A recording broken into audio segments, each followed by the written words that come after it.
So now that I have explained how to make Boba Fett's iconic blaster, it's time to tell you guys how much this prop actually cost me. In this video, I'll break down the price of everything it took to bring this prop to life and show you exactly what you'll need to make one just like it. So without further ado, let's get right into the video. So like I said in my Boba Fett helmet price video, we're only going to be covering this prop today and everything that's gone into making it. It's not going to be like my usual other videos where I go prop by prop by prop. It's only going to be just this prop, because if I did that video would be way too long. It'd be like an hour and a half of just me talking about everything that went into the Boba Fett cosplay. And with that being said, at the end of the video, we're going to be comparing it to places like Etsy and eBay to the price that I actually paid for this entire prop. You know how we get down in every single one of these videos. With all that being said, starting it off, we got the filament. I paid $25 for a pack of 2 rolls of filament. As you guys know, I love using Sunlu filament. I do not use any other filament because Sunlu is amazing. I always tend to print in black. Do not print in white because you won't be able to see what you're sanding if you're sanding the prop, so I highly recommend stay away from white. I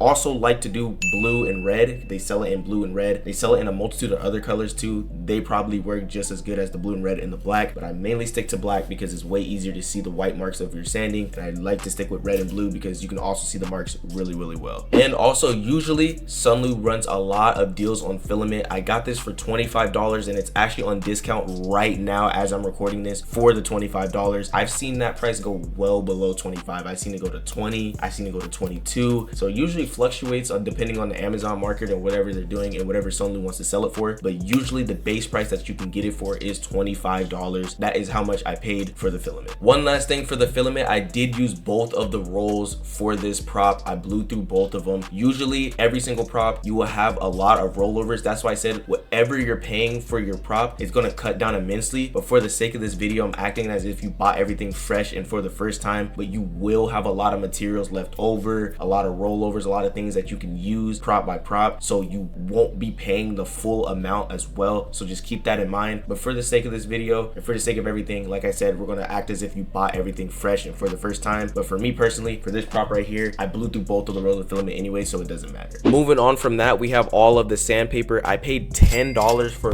both of the sandpaper boxes that I used. I first used the diamond sandpapers. If you guys watch this channel for the amount of years that I've been putting YouTube videos on this platform, you know I love using these triangle sandpapers. It's perfect for the palm sander that I have. I'll put it up on the screen right here of the sander that I actually use. The palm sander that I have, these diamonds work perfectly. It goes from 60, 80, 120, 150 to 240. You get all of that you need and it just works perfectly. You can obviously use the circles. I'll put that on the screen as well. The circle sandpapers on the triangle palm sander. The triangles were just made for that and I paid $10. It's always super duper cheap and a lot of different brands sell them. I usually stick with one brand, but most of the time a lot of different brands have the same thing and they all do the same thing. It's just sandpaper at the end of the day. Now moving on from that, if you guys watch the Boba Fett price video, again I'm gonna be referring to that video a lot because I made these props at the same time. I told you guys about the game changer of buying a hand sander. This is also $10 right here. Get yourself a hand sander because it will change your life.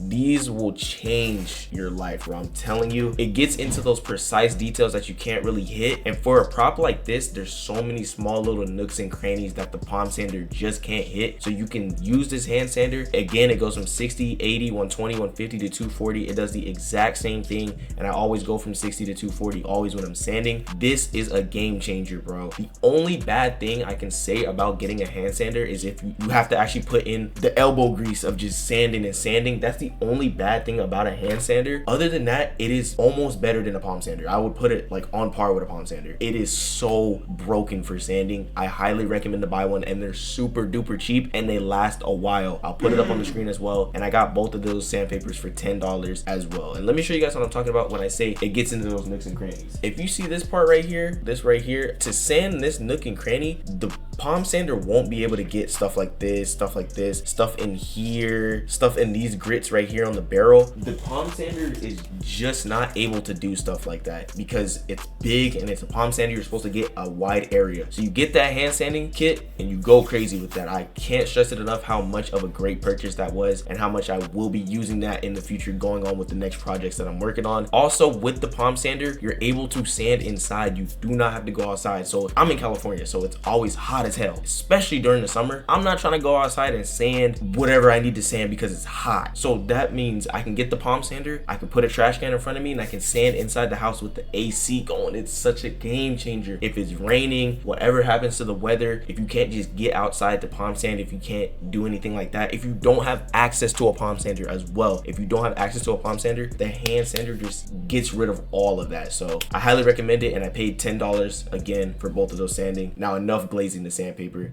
but it's rightfully deserved. Now we're moving on to all of the paints that I used. First things first, I paid $14 for 2 cans of spray paint. They're usually very cheap. You can get them at Home Depot, you can get them on Amazon, you can get them at Lowe's. You can get spray paint basically everywhere, and they're very cheap. I like to go to Home Depot and Lowe's because they have it for $7 to $8, but I paid $7 for 2 cans of spray paint. I paid for the black satin coat that you guys see here. All of this is black satin, and then I paid another $7 for the brown that my brother had lying around as well. And then this is also a black satin base coat as well. I usually like to use Bear. For this project, I used the Bear's black satin spray paint.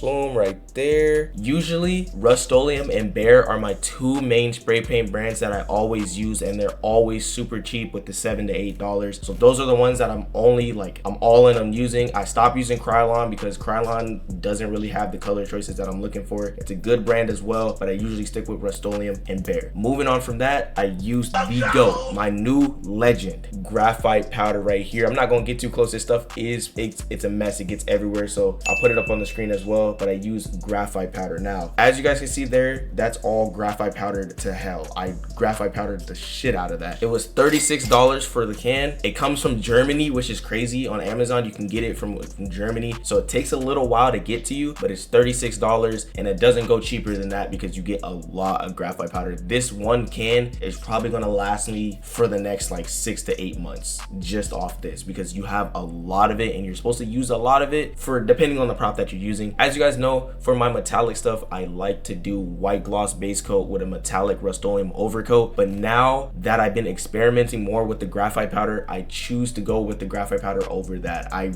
would probably choose that over that. It depends what prop you're doing. It goes hand in hand. But for this, I wanted a more rusty, old metallic gritty look because it's Boba Fett. He's in there fighting with it. So I wanted that, and this is what you would get with the graphite powder. You can obviously get it to shine a lot. I'll show a picture of my brother's Mandalorian helmet that shines a bunch with graphite powder. This is the new GOAT. For $36, I used graphite powder, and that's all the paints that I used. Not a lot on this project. It's only graphite powder, the base coat with the black satin, also the black satin paint on its own, and then the brown, and that was it. And now last but not least, we have the price of everything that went into assembling this prop all together and making it the iconic blaster. Starting it off, we have my GOAT, Loctite.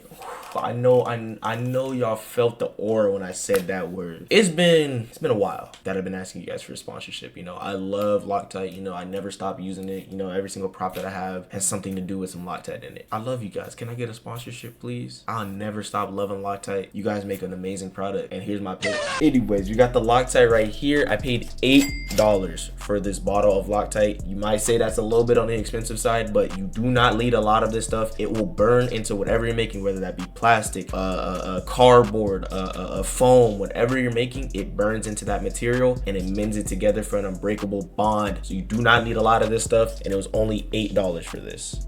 Boom, right there. Now moving on from that, I couldn't really get an accurate representation on the price of the wooden dowel, but I know at Home Depot you can get wooden dowels for $4, so we're just gonna say $4 for the wooden dowel. I honestly don't know how much or what brand or anything about this. My brother just had a wooden dowel laying around and it worked for the prop. For the sake of the average of wooden dowels, they're super duper cheap. I know that much. I'm gonna say $4 for this wooden dowel in general. And for the metal rod, I did look up the metal rod that I use for this and the actual brand and all of that, and it was $10 for this metal rod. The wooden dowel, we're going to use the estimate of $4, but for the wooden dowel we're going to say it's $10 because that's what it is. And all I did for this, I got the little cutter, the hacksaw that goes into it. You hacksaw it down, chop it off, you throw it in the prop, and that's basically it. I'm not going to include the price of the hacksaw because just like the power sander, it's just a tool that we have, so we're not going to include that into the price. But it's $10 for this, $4 for the dowel, and $8 for the Loctite, and that's all you'll need to assemble everything together. Now for the grand total of the Boba Fett Blaster, can I get a drum roll, please? I paid $117 Now that is extremely cheap compared to what I thought it would actually be. The main reason why I think it was so cheap is because it's a small prop and it didn't really take a lot to make it. Like I said, remember, you will have a lot of rollovers. If you're making it prop by prop by prop like I did, with the helmet to the blaster to the jetpack, you're gonna have a ton of rollovers that you can work with. So this will be cut down exponentially. Probably the Loctite will be cut off, so that's $8 gone. Maybe some of the paint will be cut off, so that's another $7 shaved off. If you have graphite powder laying around, that's $36 shaved off. So you will have a lot of rollovers and you will have it for a cheaper rate. If you were to make this prop with everything fresh with the materials that I use, it'll be $117. Now, comparing that between Etsy and eBay, I found one for $200. It comes with the wall mount and everything, so that's probably why it's more money, but it has all the things you need, like LED lights and stuff like that. It just looks like a beautiful prop, but it's for $200 right here. I found another one that just gets you the pieces unsanded for $90. So imagine you can have the prop fully done for $117,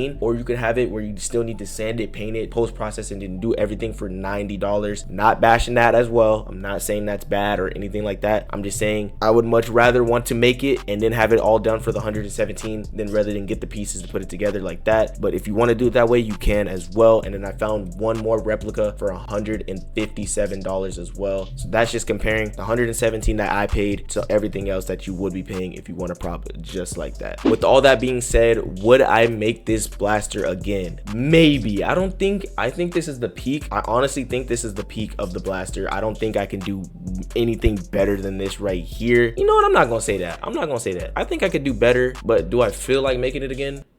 Nah. Nah, I don't think I'm gonna make it again ever. I think this is like I said before, I think this is the peak. I always wanted to make this because Boba Fett is my favorite character ever since Battlefront, ever since Empire Strikes Back.